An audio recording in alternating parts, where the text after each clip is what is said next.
So, at what point do we hold WWE accountable for anything that is happening on Monday Night Raw? SmackDown is great. We have great stories, great plot lines, but Monday Night Raw it's becoming a show that you almost don't need to watch. My name is Jason, and I am here today to go over 5. Imagine that, I only found 5, or I'm only going to talk about 5. There were many more. But I'm going to go over real quickly 5 items in last night's Monday Night Raw that's just why? What? I don't know, they just make your head hurt. Let's just jump right into it. Number 1, the automatic Rumble entry. It seems as if 90% of the roster is able to do this. If your name is Drew Gulak, you can't. Ricochet, you were in the Rumble last year. You were a very integral part of Brock Lesnar being eliminated out of the Rumble last year. But you had to qualify to get in. And thank you very much for the opportunity, Mr. Not General Manager Adam Pearce. Thank you for the chance. Okay, whatever. Let's move on. Shayna Baszler. Why can't she be a badass? Why can't she be that killer?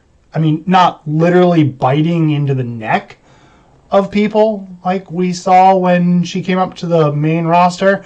But what about that just straight up badass that we saw down in NXT? I was at NXT Philadelphia when she just destroyed Ember Moon that night. And here we are a few years later, and she's kind of a laughingstock, having a match with Mandy Rose and in a weird story with Nia Jax, which leads me to something else, kind of a 2.5.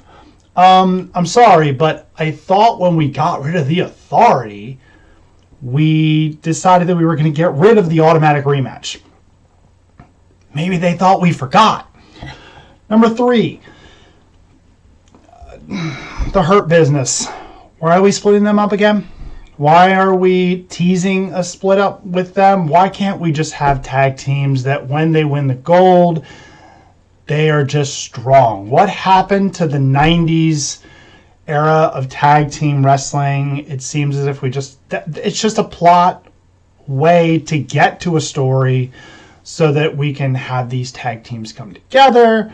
They can win gold, and then they can feud, and then split up, and it's like a ready-made feud. So it's almost like when you see a tag team come together, you're just expecting them to eventually fold and disintegrate and go after each other.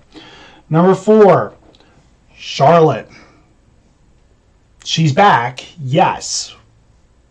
Some people are a little weary of her coming back. I personally like having her back, but I'm just not sure this was the best opportunity for her to come back. Okay, she comes back and she wins the tag titles with Asuka on her first night back. Clearly, it's written in somewhere, unwritten rule, that she has to have a tag title or she has to have gold around her waist of some kind in order to be in WWE. Fine, whatever. She, in my opinion, has earned the right to not be judged by her last name. And that can come in a video down the line. You know, she got the opportunity and she got the chance because of her father's last name. But she has made the best of it time and time again.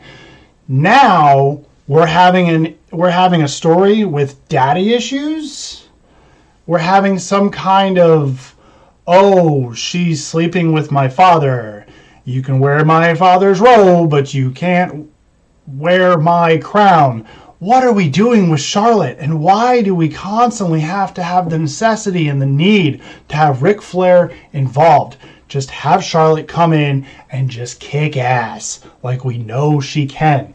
And number 5. Randy Orton's mask. the thing that he had on. Maybe we don't have the mask. I mean, obviously we want him to have some kind of, he has burns on his face. He had a fireball thrown into his face last week. We don't want to have him come back as, a superhero and just not show any scars, but maybe a hood.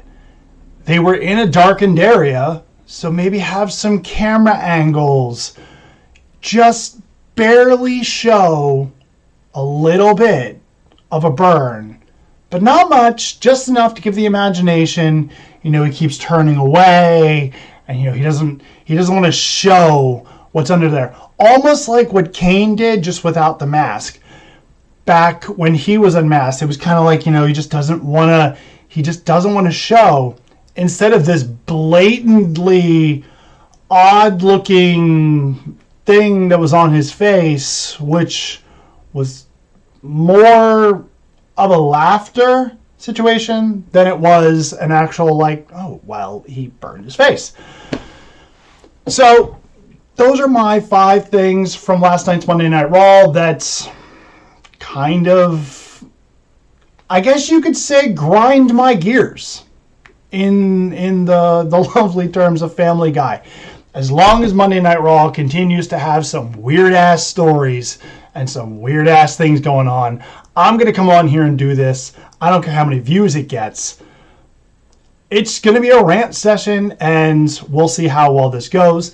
If you like anything on here, leave a like, subscribe to the channel, leave a comment down below of what, maybe there's something that was missed. Maybe you liked one of the things that I mentioned. Leave that down below, and I'll see you on the next one. See ya.